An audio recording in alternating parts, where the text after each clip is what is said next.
तो रोज की तरह लेकिन ब्लॉग में सबका हार्दिक स्वागत है। सबके मंगल भविष्य की कामना के साथ बड़ों को मेरा सादर नमस्कार, छोटों को मेरा आशीर्वाद। मैं ठीक हूँ, आशा करता हूँ कि आप ठीक होंगे। आज के रामचरितमानस के बालकांड के प्रसंग में भगवान राम और लक्ष्मण विश्वामित्र जी के साथ सीता के स्वयंवर हेतु जनक नगरी में विराजमान हैं। तो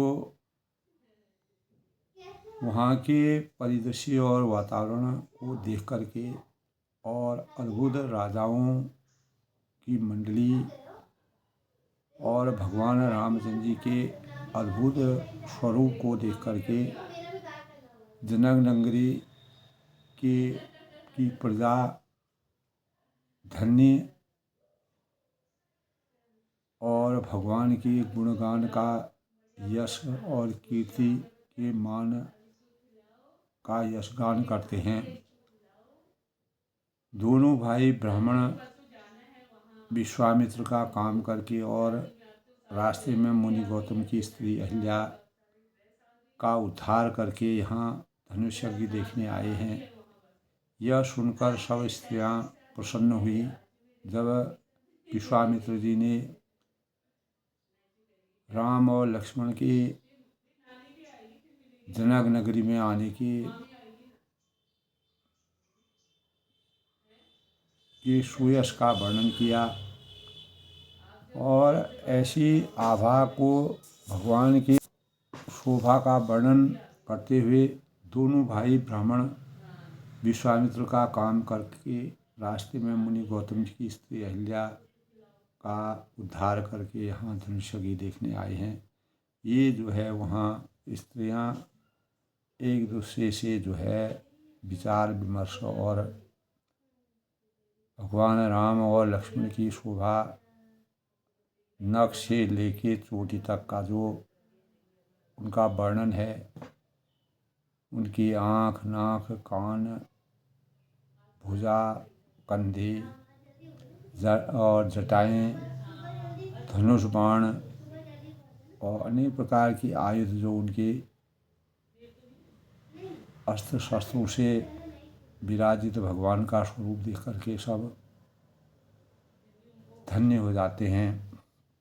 जिनका श्याम शरीर और सुंदर कमल जैसे नेत्र हैं, जो मारीच और सुबाह के मद को समाप्त करने वाले हैं, सुख की खान और भंडार हैं और जो हाथ में धनुष बाण लिए हुए हैं, कौशल्या के पुत्र राम बताते हैं। और जिनका रंग गोरा है और किशोर अवस्था और सुंदर वेश धारण किए हुए हैं, हाथ में धनुष बाण लिए श्री राम के पीछे पीछे चल रहे हैं, वे इनके छोटे भाई, उनका नाम लक्ष्मण है। तो सखियाँ जो हैं आपस में विचार विमर्श तर्क वितर्क करके अपने मनसा वाचा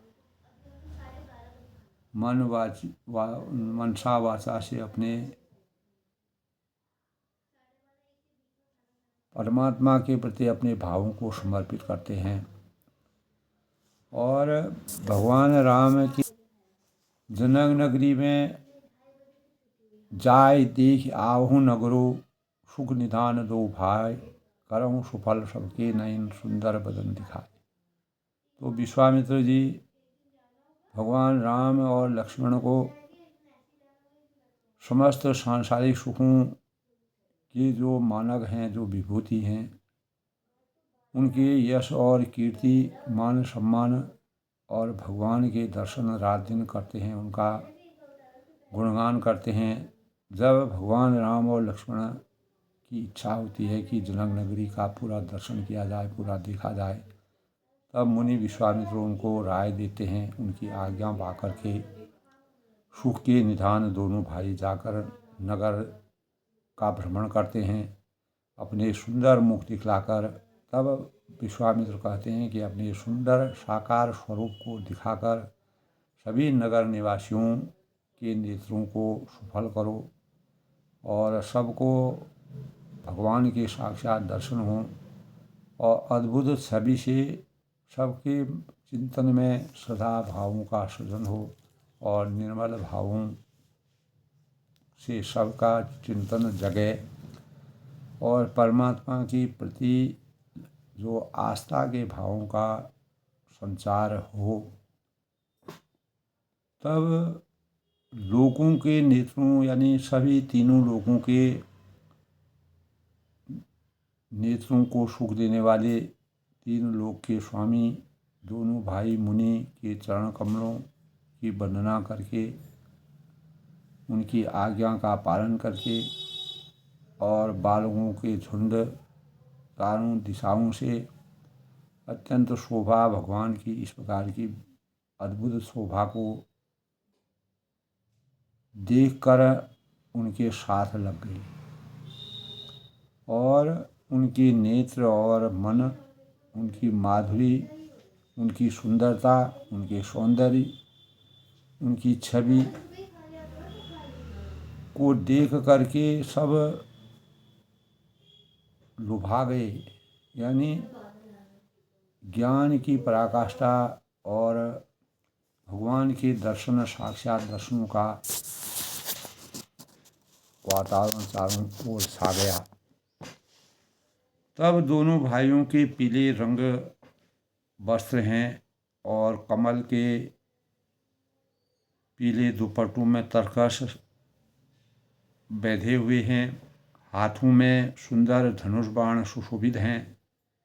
श्याम और गौरवर्ण के शरीरों के अनुकूल, अर्थात जिस रंग का चंदन अधिक जचता है, छचता है, अच्छा लगता है, उस पर उसी रंग की सुंदर चंदन की जड़ी लगाई गई है, चंदन का लेप किया गया है और सांवरे और गोरे रंग में एक अद्भुत मनोहर छवि का एहसास हो रहा है। तब कहा है कि हरि कंधर बाहु विशाला, उर अति रुचिर नागमणि माला, सुभग सोन शरीरहु रोचन, बदन मयंक ताप प्रिय मोचन। यानी सिंह के समान पुष्ट गर्दन, गले का पिछला भाग है, विशाल भुजाएं हैं, चौड़ी छाती है और अत्यंत ही सुंदर, यानी राज मुक्ता की माला जो धारण किए हुए हैं, सुंदर लाल कमल के समान जिनके नेत्र हैं, तीनों तापों के दैहिक भौतिक तापों को छुड़ाने वाला चंद्रमा के समान मुख जिनका है, ऐसी छवि, अद्भुत छवि को देख करके जनक नगरी में राजा जनक अद्भुत आनंद और सुख की अनुभूति अपने प्रजा के साथ कर रहे हैं और सीता के स्वयंवर में भगवान का आगमन तो कानों में सोने के, इसीलिए तुलसीदास ने भगवान राम और लक्ष्मण की वास्तविक जो उनका वेशभूषा है, उनके जीवन की साकार दिव्यता है, कानों में सोने के कुंडल अत्यंत शोभा दे रहे हैं और देखते ही देखने वाले जिनको मानो चुरा लें, इस प्रकार का मन बन रहा है। उनकी चितवन दृष्टि जो है, देखने की जो नज़र है, बड़ी मनोहर लग रही है और भौहें तिरछी एवं सुंदर है। यानी तुलसीदास जी ने उनके सौंदर्य का अद्भुत वर्णन किया है। तो माथे पर तिलक की रेखाएं ऐसी सुंदर लग रही हैं कि मानो मूर्ति मति शोभा पर मुहर लगा दी गई हो और सिर पर सुंदर चौकनी टोपियां दिए हैं। रुचिर चौतनी सुबग शिरो, मेचक कुंचित केश, नग शिख सुंदर बंधु दो, शोभा सकल सुदेश। तो सिर पर सुंदर चौकनी टोपियां दिए हैं और काले और घुंघराले बाल हैं। दोनों भाई नख से शिखा तक, एड़ी से चोटी तक सुंदर और सारी शोभा जहाँ जैसी चाहिए वैसी छवि का आनंद ले लें। जब नगरवासियों यानी पूर्ववासियों को यह समाचार मिलता है कि भगवान राम, लक्ष्मण और विश्वामित्र जी का आगमन नगर में हुआ है। दोनों राजकुमार नगर देखने आए हैं, पूरा नगर की दिव्यता का अनावरण कर रहे हैं। तब वे सब घर बार छोड़ कर के भगवान के दर्शन करने दौड़ आते हैं। ऐसा लगता है कि जैसे कोई दरिद्री है, वह उसको अपार धन की प्राप्ति हो गई है। तो भगवान के साक्षात दर्शनों से अद्भुत छवि सभी में सब भगवान ब्रह्ममय हो जाते हैं, राममय हो जाते हैं। निरखी सहज सुंदर दो भाई, होई सुखी लोचन फल पाई। कल के प्रसंग में था दोस्तों, जुबती भवन झरोखहीं लागी, निरखहीं राम रूप अनुरागी। यानी स्वभाव से ही सुंदर दोनों भाइयों को देखकर वे लोग नेत्रों का फल पाकर के सुख की अनुभूति कर रहे हैं। और युवतियां हैं, स्त्रियां हैं, नर नारी और वहाँ के पशु पक्षी सभी अपने अपने स्थानों से, झरोखों से देखते प्रेम में उमड़ रहे हैं। और श्री रामचंद्र के रूप को देख करके वह एक टकी लगा गए हुए अपने अंतःकरण में अपार आनंद की अनुभूति कर रहे हैं। तो वे आपस में परस्पर बड़े प्रेम की बातें कर रहे हैं। भगवान राम के बारे में अलग अलग प्रकार के तर्क वितर्क आते हैं। करोड़ों कामदेवों की छवि को जो हरने वाले जिनका सौंदर्य है, तो देवता हैं, मनुष्य हैं, असुर हैं, नाग हैं और मुनियों की ऐसी शोभा तो कहीं सुनने में नहीं आती। तो विष्णु चारि भुज विधि मुखचारी, विकट वेश मुख पंच पुरारी। अपर देव अस्कोन आई, यह छवि सखी पटिते जाई, पटत रिय आई। यानी भगवान विष्णु के चार भुजाएं हैं। भगवान राम जो है विष्णु के अवतारी हैं और लक्ष्मण शेषनाग के अवतारी हैं। तो ब्रह्मा जी के चार मुख हैं और शिव जी का विकट भयानक वेश है और उनके 5 मुँह हैं। हे सखी, दूसरा देवता कोई भी ऐसा नहीं हो सकता है जिसके साथ यह छवि किसी भी देवता के साथ, उनकी छवि के साथ भी नहीं किया जा सकता है, कि तुलना नहीं की जा सकती।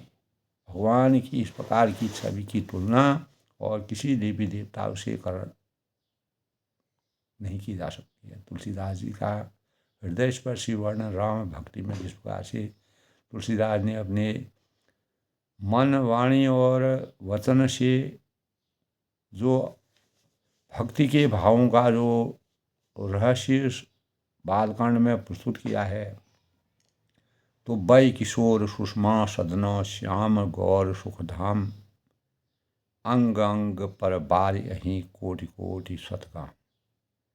यानी इनकी किशोर अवस्था है, वे सुंदरता के घर, सांवले और गौर रंग के और सुख के धाम हैं। इनके अंग अंग पर करोड़ों अरबों कामदेवों के निछावर कर देना चाहिए। तो तब सखी आपस में बातें करती हैं, भगवान के स्वरूप का दर्शन करती हैं। कहो तो ऐसा कौन शरीरधारी होगा जो इस रूप को देखकर, इस छवि को देख कर के मोहित न हो जाए, अर्थात यह रूप जड़ चेतन सबको मोहित करने वाला है। कोई दूसरी सखी प्रेम सहित कोमल वाणी से बोली कि सयानी, मैंने जो सुना है उसे सुनो। ये दो दशरथ के ढोटा बाल मरालन के कल चोटा, मुनि कौशुक मक्के रखवारे, जिन रन अजीर निशाचर मारे। ये दोनों जो राजकुमार हैं, महाराज दशरथ जी के पुत्र हैं। बाल राजहंसों का सुंदर जोड़ा है। ये मुनि विश्वामित्र के यज्ञ की रक्षा करने वाले हैं। इन्हें युद्ध के मैदान में राक्षसों को मारा है और जिनका श्याम शरीर और सुंदर कमल सा नेत्र हैं, जो मारीच और सुबाहु के मद को चूर करने वाले हैं। और सुख की खान हैं, जो हाथ में धनुष बाण लिए हुए हैं और कौशल्या के पुत्र हैं और इनका नाम राम है। और दूसरे जो है जिनका गोरा शरीर है, किशोर अवस्था है और सुंदर वेश बनाए हाथ में धनुष बाण लिए हुए श्री राम के पीछे पीछे जो चल रहे हैं, वे उनके छोटे भाई, इनका नाम लक्ष्मण है। और ये हे सखी सुनो इनकी माता सुमित्रा है। तो विप्र काज करि बंध दो, मग मुनि बधु उधार, आए देखन चाब मखो सुनि हर्षि सब नारी। तो मुनि के साथ ब्राह्मणों, दोनों भाई ब्राह्मण विश्वामित्र का काम करने और रास्ते में मुनि गौतम की स्त्री अहिल्या का तारण करते हुए, उद्धार करते हुए यहाँ धनुष यज्ञ में पधारे हुए हैं। और यह सुनकर सब स्त्रियाँ जो हैं प्रसन्न की अनुभूति हो जाती हैं, अपार हर्ष की अनुभूति होती है। तो राजा अवसर पर राजा जनक के राज्य में सीता के स्वयंवर में भगवान का आगमन हुआ है। तो इस प्रकार की चर्चा परिचर्चा सखियाँ आपस में कर रही हैं, परमात्मा की अद्भुत छवि का वर्णन कर रहे हैं। तो रामचरितमानस में बालकांड में तुलसीदास ने भगवान राम, जो कि केवल 12 वर्ष के उस समय थे, तो 12 वर्ष की आयु में वह विश्वामित्र मुनि के साथ उनके यज्ञ की रक्षा के लिए गए दोनों भाई। और रक्षा के परिणाम स्वरूप सभी राक्षसों का उन्हें अंत करके विश्वामित्र के यज्ञ की सुरक्षा की और उनको भय रहित और किसी प्रकार के भय से उनको हमेशा के लिए मुक्त किया और राक्षसों का अंत करके सीता के स्वयंवर में विश्वामित्र की आज्ञा के अनुसार जनक नगरी में पधारते हैं। तब सीता का स्वयंवर होता है। तो आज के प्रसंग से पहले दोस्तों आज के शुभ पंचांग के भावों की समीक्षा करते हैं। तो आज दोस्तों 19 फरवरी 2025 फाल्गुन माह के कृष्ण पक्ष की सप्तमी तिथि और विक्रम संवत 2081 शक संवत 1946 सूर्य उत्तरायण में क्रोधी नाम संवत्सर और स्वाति नक्षत्र का सहयोग रहेगा। चंद्रमा आज वृश्चिक राशि में प्रवेश करेंगे। आज अभिजीत मुहूर्त नहीं है दोस्तों और आज अमृतकाल 3:38 से 5:26 तक है। ब्रह्म मुहूर्त आज 5:23 से 6:04 तक है। राहु काल आज 12:40 से 2:05 तक, यानी इस दौरान किसी भी शुभ कार्य को करना वर्जित माना गया है, मनाही है। सूर्य उदय आज 6:47 तक होंगे और सूर्य अस्त जो है 6:04 तक है। इस प्रकार आज के शुभ पंचांग के भाव हैं। जैसे कि हम जानते हैं दोस्तों, आज बुधवार का दिन है। बुध भगवान गणेश जी का पूजन किया जाता है। गजाननं भूतगणाधीशं कपिजम्बू फलचार भक्षणं उमा सुतं शोक विनाशकारकं नमामि विघ्नेश्वर पार्वती। यानी उमा के सुत, पार्वती के सुत, शोकों का निवारण करने वाले और सुख की राशि के धनी बुधवार को भगवान गणेश जी का जन्म माना जाता है। कैलाश पर्वत पर जब माँ पार्वती भगवान श्री गणेश जी का अवतरण हुआ, तो ऐसे अवसर पर बुध देवता वहाँ पर पहुँचे थे। तब भगवान गणेश जी और बुध देवता एक साथ पूजे जाते हैं। बुध जो है वह भाग्य के प्रदाता माने गए हैं और बुध से व्यापारिक दृष्टिकोण से बुध ग्रह बहुत ही प्रबल होता है। बुधवार की प्रकृति जो है वह चर और सौम्य मानी जाती है, यानी चर और सौम्य मानी जाती है। ज्योतिष विद्या के अनुसार यह भगवान गणेश और लाल किताब के अनुसार माँ दुर्गा का दिन भी माना जाता है।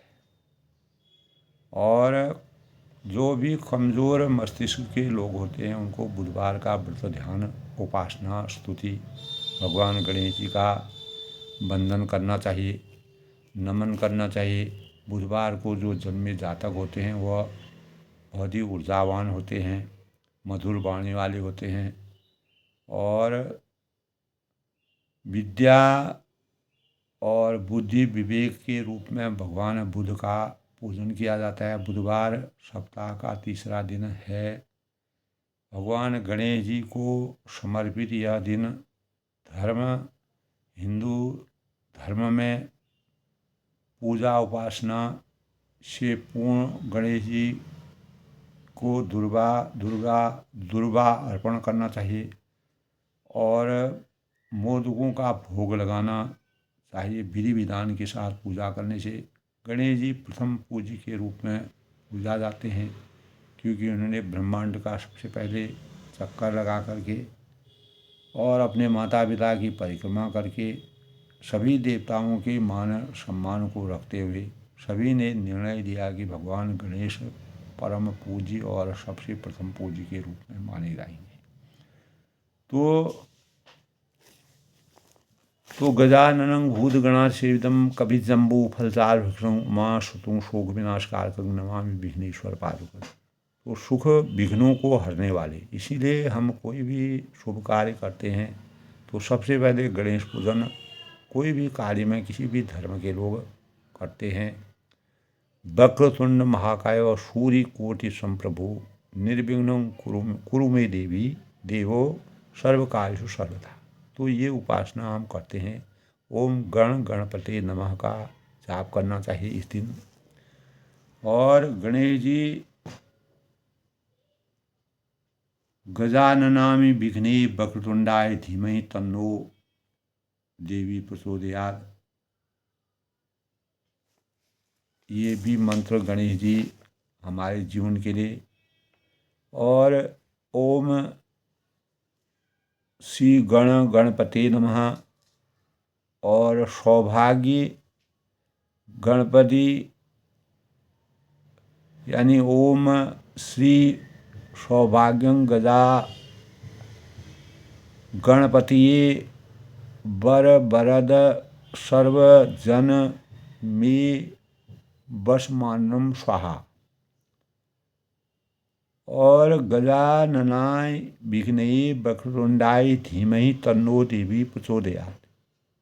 ओम वक्रतुंडाय महाकाय सूर्यकोटि संप्रभु निर्विघ्नं कुरु मे देवी सर्वकार्य सर्वदा। तो गणपति प्रेरक उदाहरण और मंत्र भगवान बुद्धि और धैर्य के साथ बाधाओं को दूर करने वाले, ज्ञान की, और क्योंकि वह जीवन में ज्ञान के रूप में, ज्ञान की कुंजी के रूप में गणेश जी का पूजन करना चाहिए।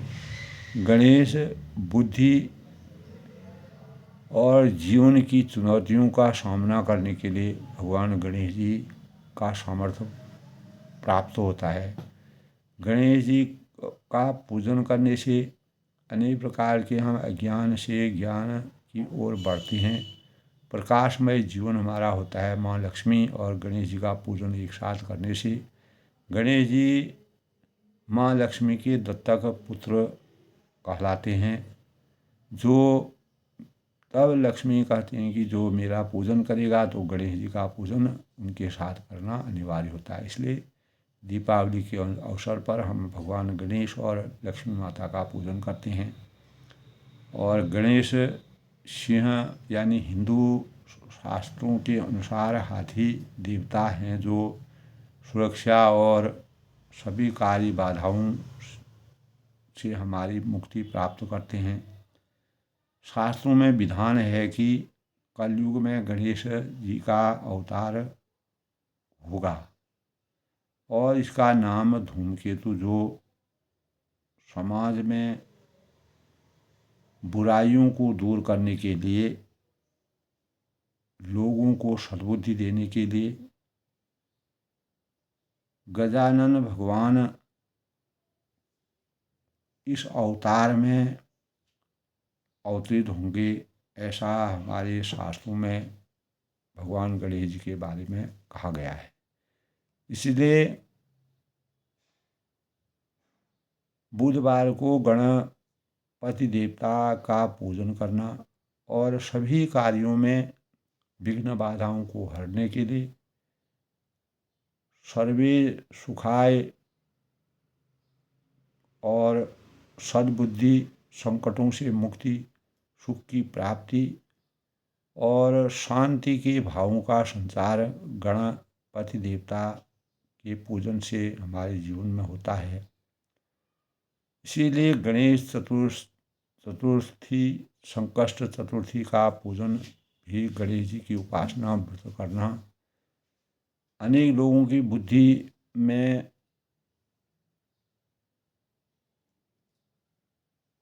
परिवर्तन आता है और हमारे जो भी कमज़ोर मस्तिष्क के लोग होते हैं, अगर बुध दोष होता है तो उनको गणेश जी का पूजन करने से, ध्यान करने से, उपवास करने से उनके जीवन में मस्तिष्क प्रबल होता है और हम सभी कार्यों की सिद्धि प्राप्त कर सकते हैं।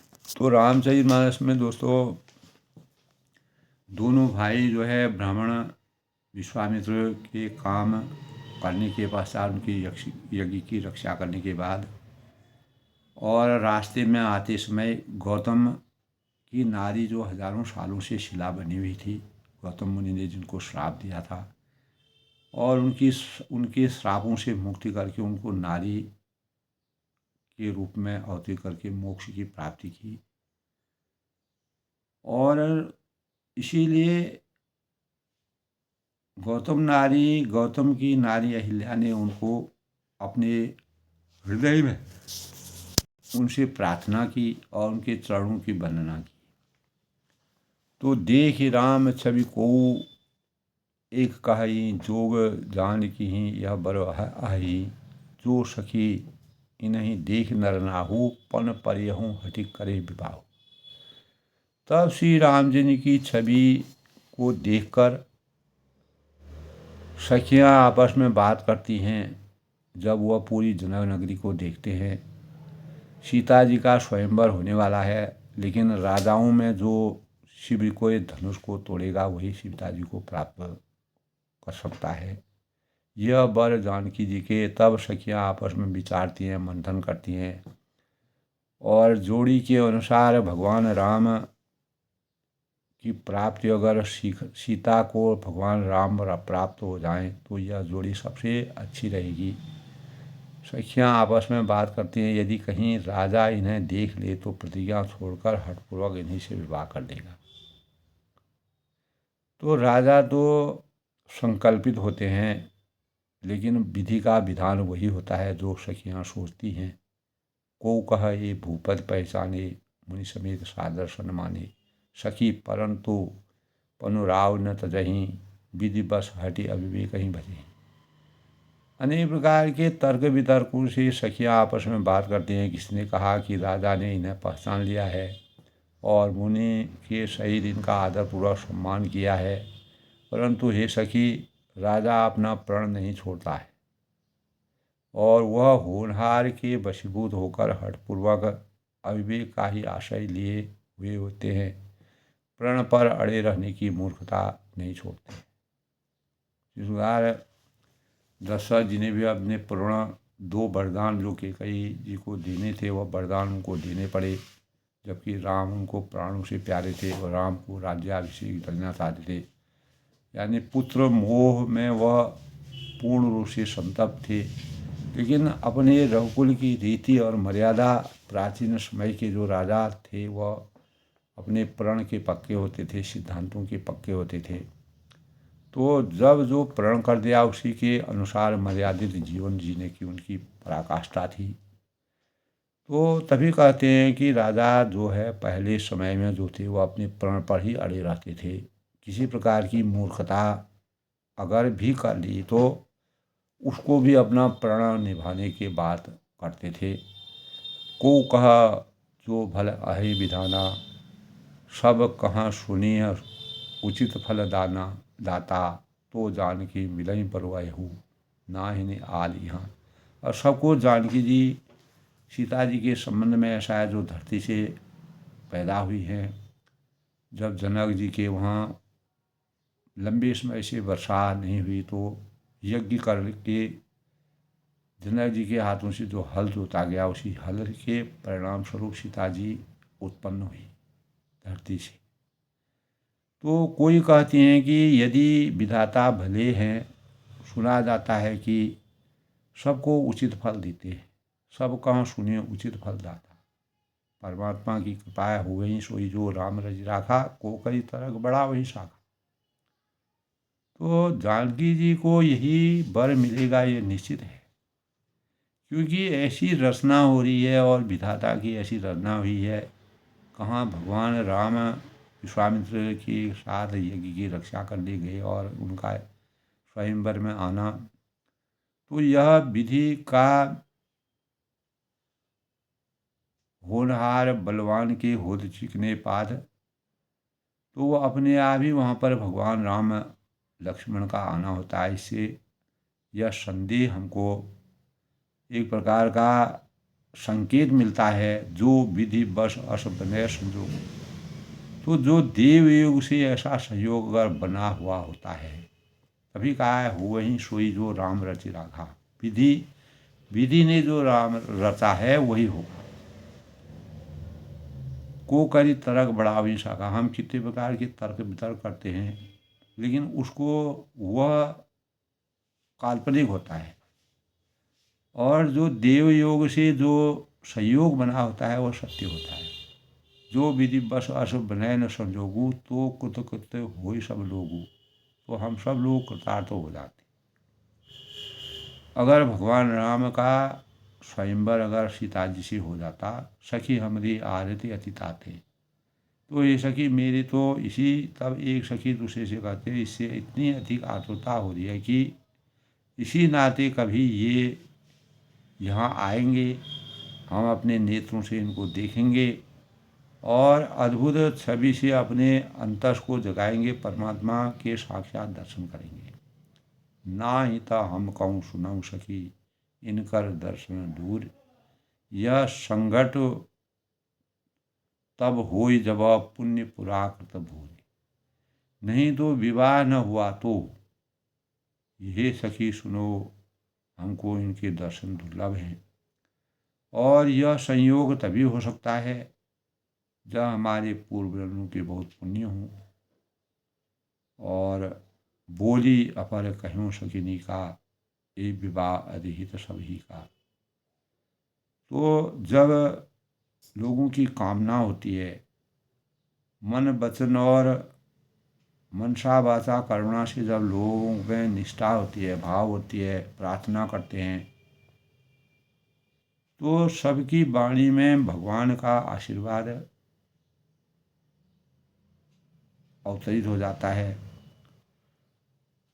तब दूसरी सखी ने कहा, हे सखी बोली अपर कहूँ सकनी का, तुमने बहुत अच्छा कहा कि इस विवाह के सभी का परम हित है।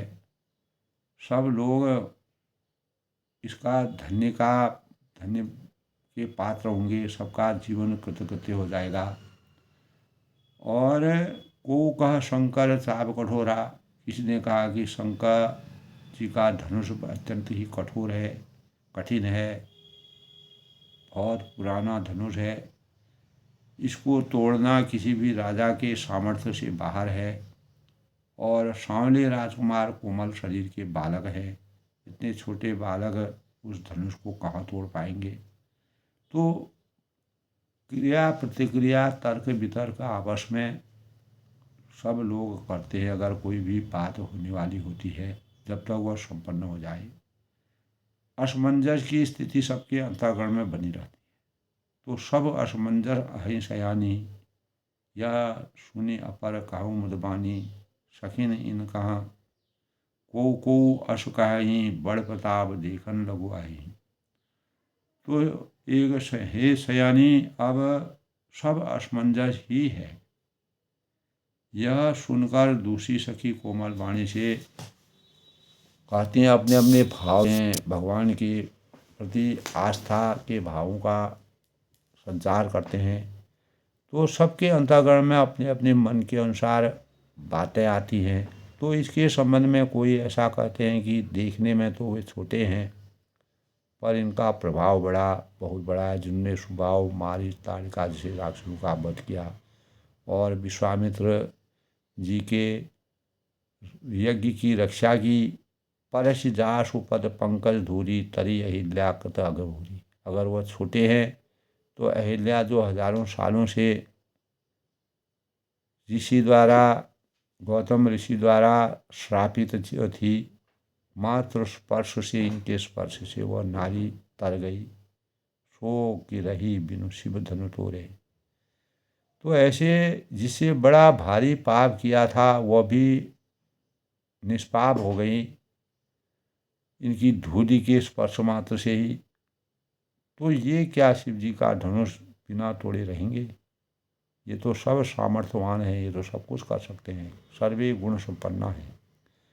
इस विश्वास को भूलकर भी नहीं छोड़ना चाहिए।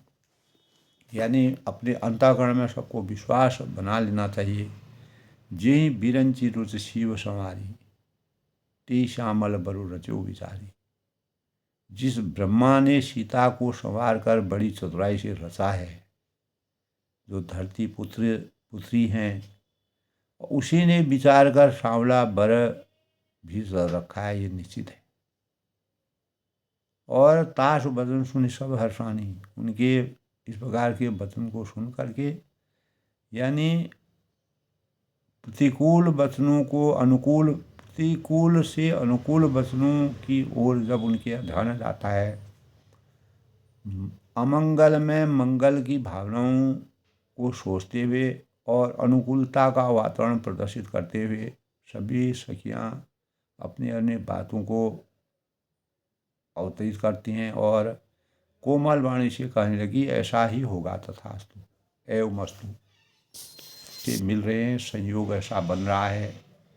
तो ऐसे संयोग में और विधि के द्वारा जो रचा गया है वह सर्व जनहिताय है, सबके सुख के लिए है, सबकी कामना मनोरथों को पूर्ण करने की अभिव्यक्ति है।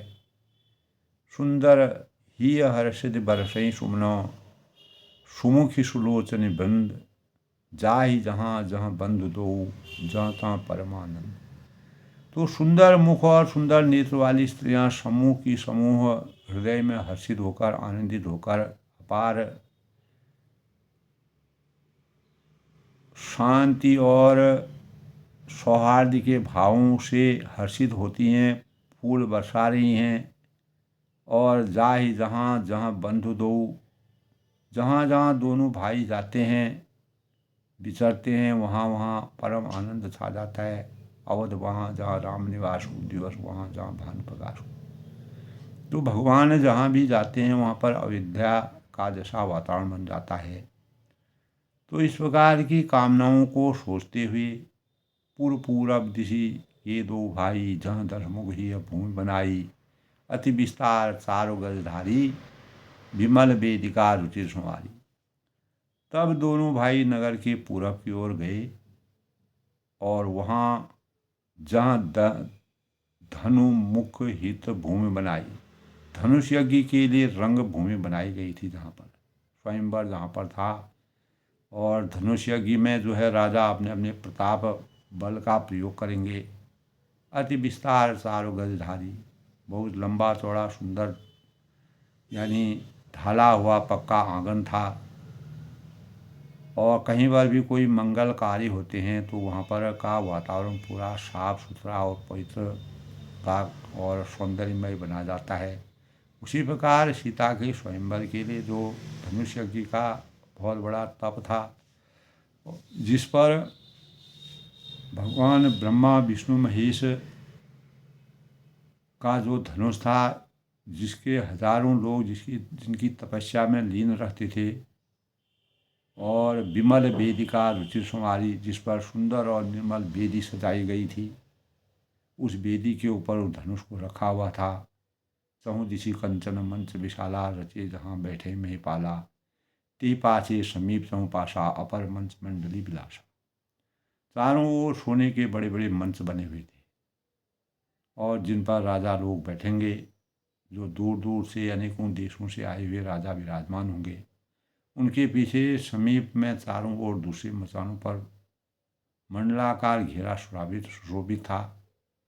तो अपार छवि से सुशोभित स्वयंवर का स्थान जो है, जनक राजा ने बहुत ही सीता माता के वास्तविक स्वयंवर की जो रचना थी, कछुक ऊंच सब भांति सुहाई, बैठियों नगर लोग जहाँ जाई। तो यह कुछ ऊंचा था और कुछ प्रकार से सुंदर था, और जहाँ आकर नगर के लोग बैठेंगे, विश्राम करेंगे और धनुष को तोड़ने की रचना बनाएंगे, उन्हीं के पास विशाल एवं सुंदर सफ़ेद मकान अनेक रंगों के बनाए गए थे।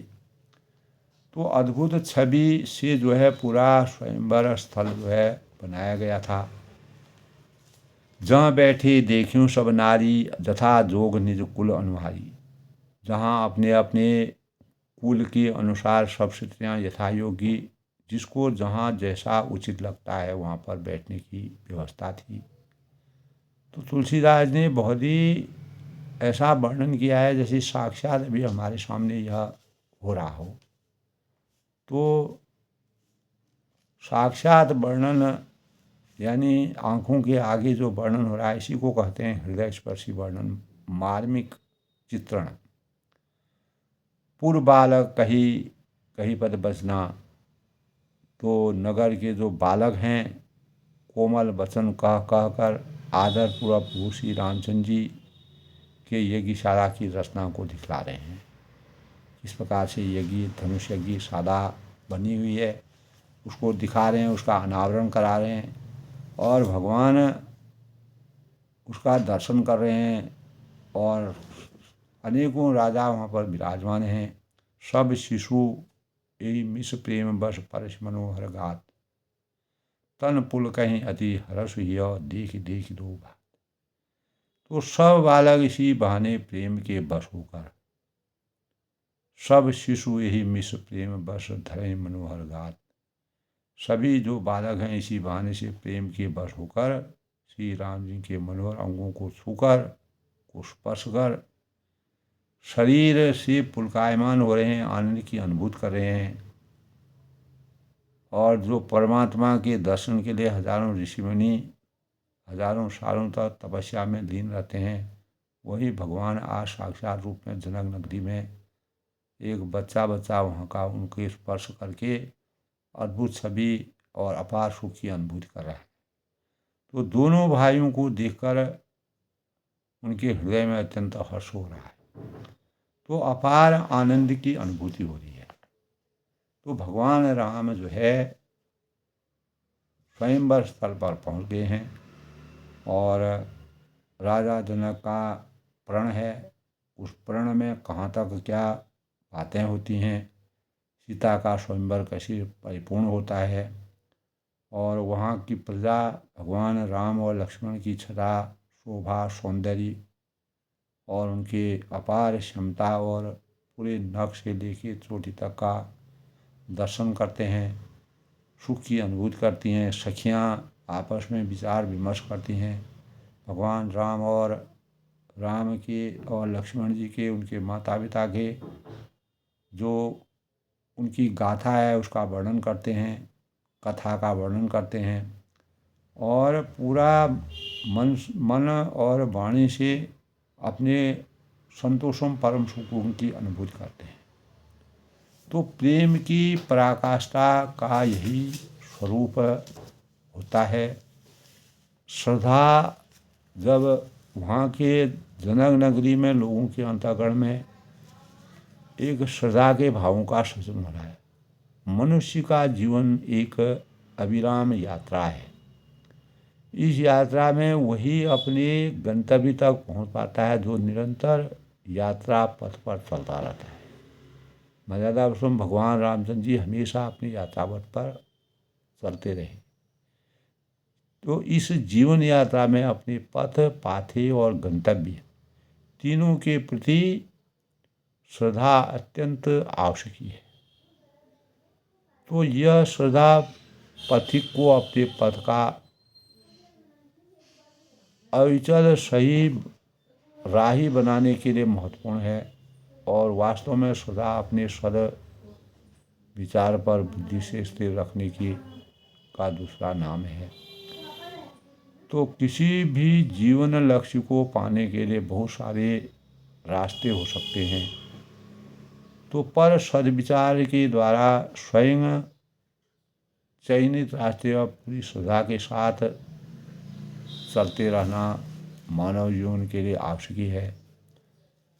तो हमारे भारतीय आध्यात्मिक दर्शन में दोस्तों सतयुग, त्रेता, द्वापर और कलयुग 4 युगों के अनुसार भक्ति के 9 प्रकार श्रवण, कीर्तन, स्मरण और पाद सेवन, अर्चन, बंधन, दास्य, सख्य और आत्मनिवेदन बताए गए हैं। इन्हें नवदा भक्ति भी कहते हैं। तो एक साधक इन 9 प्रकार की में से किसी भी एक पथ का अगर चयन करता है तो तुलसी, मीरा, सूरदास, कबीर सबने अपने अपने रास्तों को ईश्वर का साक्षात्कार किया, लेकिन इसके लिए उन्होंने सद्विचार के साथ सद्विचार का साथ लिया और सद्विचार के साथ का पथ का चयन किया। तो वे पूरी श्रद्धा के साथ उस पथ पर निरंतर चलते रहे। तो इस प्रकार राम, लक्ष्मण और विश्वामित्र जब जनक नगरी में धनुष यज्ञ में पहुंचते हैं तो यह अनन्य श्रद्धा मनुष्य को बल देती है और यही उसे सब तरह से प्रेरणा देते हैं। तो इस प्रेरणा में तीव्रता श्रद्धा एवं तीव्रता के समानुपाती होती है। इसी श्रद्धा और दृढ़ता से उत्पन्न होती है। तो तब श्रद्धा जब जनक नगरी में रहने वाले लोगों के अंतःकरण में भगवान राम के प्रति श्रद्धा के भावों का संतरण होता है तो उच्चता प्राप्त होती है। तो वह प्रेम में बदल जाती है और प्रेम को उच्चता, विश्वास की दृढ़ता और ये सूरदास के भ्रमर गीतों में गोपियों की कृष्ण के प्रति जो श्रद्धा थी, भगवान राम के प्रति जिस प्रकार से अहिल्या है, जटायु है और केवट हैं और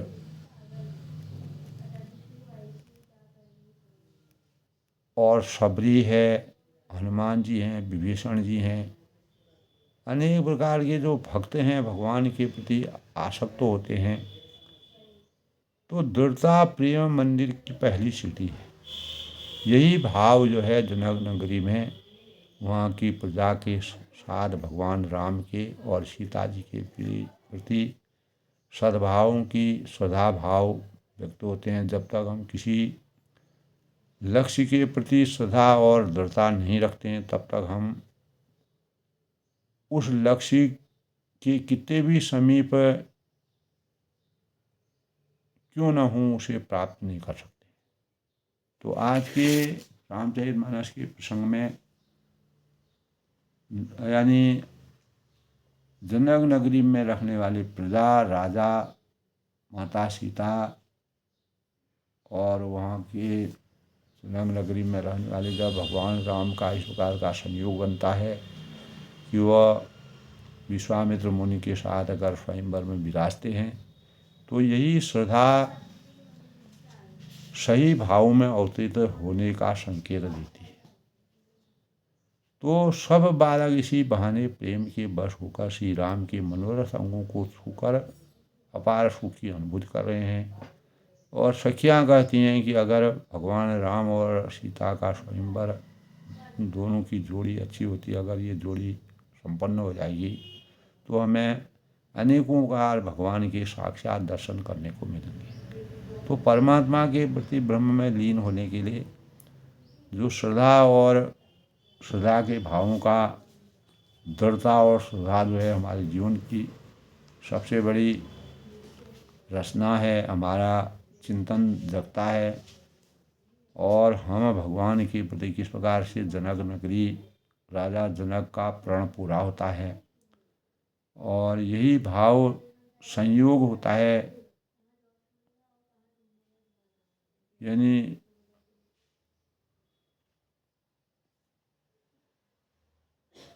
संयोग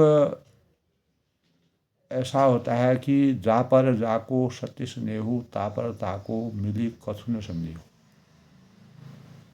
तो इसी प्रसंग के साथ दोस्तों आज रामचरितमानस में मर्यादा पुरुषोत्तम भगवान रामचंद्र जी स्वयंवर स्थल पर विराजमान होते हैं, उसका दर्शन करते हैं। सभी लोग उनके स्वरूप को देख करके सुख की अनुभूति करते हैं।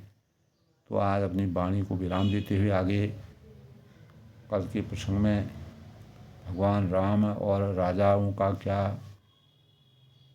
स्वरूप होता है, धनुष यानी शिव जी के धनुष को कैसे राम तोड़ करके राजा जनक के कष्ट को हरते हैं। तुलसीदास जी का जो वर्णन है वो अभूतपूर्व है और मानव चेतना को जगाने वाला है। वो यही सुई जो राम रज राखा को करी तरक बढ़ाओ ही शाखा। तो सबके मंगल भविष्य की कामना के साथ मैं अपनी वाणी को विराम देता हूँ और आज के प्रसंग में जय श्री राम के साथ सबको सदमति दे भगवान।